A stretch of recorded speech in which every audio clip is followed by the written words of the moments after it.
Hi, my name's Nicole. I'm Nadya. And I'm Evan. Do you know what we actually do in our green thumb activity after school? No, it's not just painting our thumbs green. Really? That's all I've been doing. There are some things that you just can't experience through an iPad, a classroom discussion, a science lab, a book, or even a video. You just have to get your hands dirty. Shanghai is so full of buildings, streets, and cars. But every Tuesday for the last couple of years, we have been able to escape all of that by doing something quite special gardening. Through gardening, we learn how to become better stewards for the earth. Let me rewind and give a bit of context. Back in September of 2022, when you walked through the school entrance, the garden was full of dead leaves and looked very brown. There were many weeds, and the dirt was hard and full of rocks. Well, actually, more than just rocks. What we discovered really surprised us. There were many weird things mere inches below the soil. There were broken bricks and pieces of glass, dried paintbrushes and rollers, nails, screws, gloves, pens, pencils, dirty socks. Are you getting the picture? Our garden was literally a landfill. After clearing away as much of the junk as possible, we made the soil softer and more nutritious. We collected and smashed eggshells, crushed them, and massaged them into the soil. We learned that eggshells help the roots to grow, add important nutrients into the soil, and help to deter pests.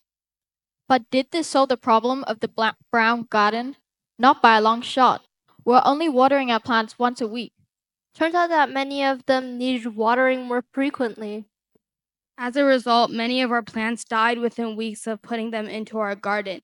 Imagine only feeding your pet or your child once a week.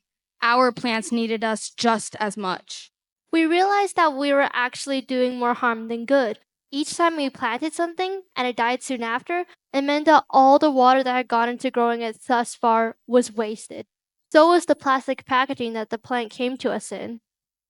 What is worse, these plants had to be transported from the farm to the store, and from the store to our school.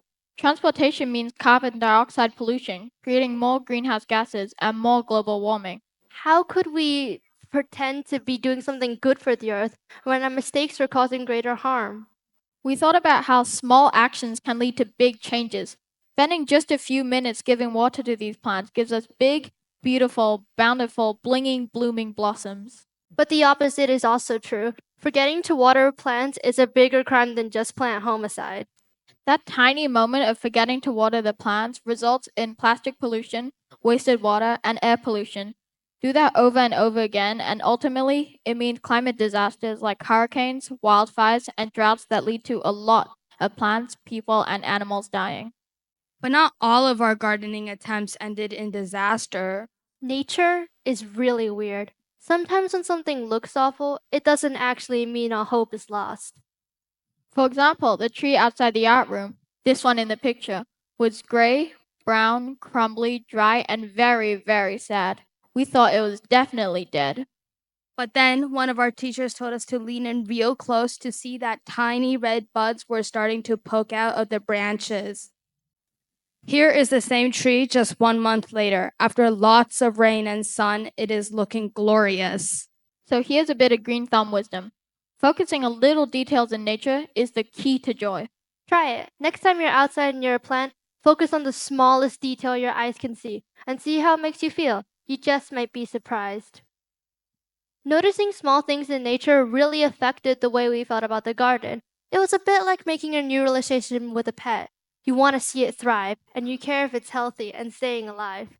Even if it isn't beautiful in the sparkly rainbow sense. For instance, I used to be squeamish about bugs, but then I learned that earthworms, those weird, slimy, gooing things, are actually really good for the soil. So now I celebrate every time one of us finds an earthworm.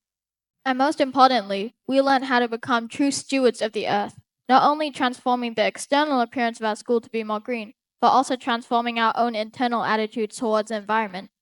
So if you ever wonder why we so enjoy playing in the dirt, Just paint your thumbs green.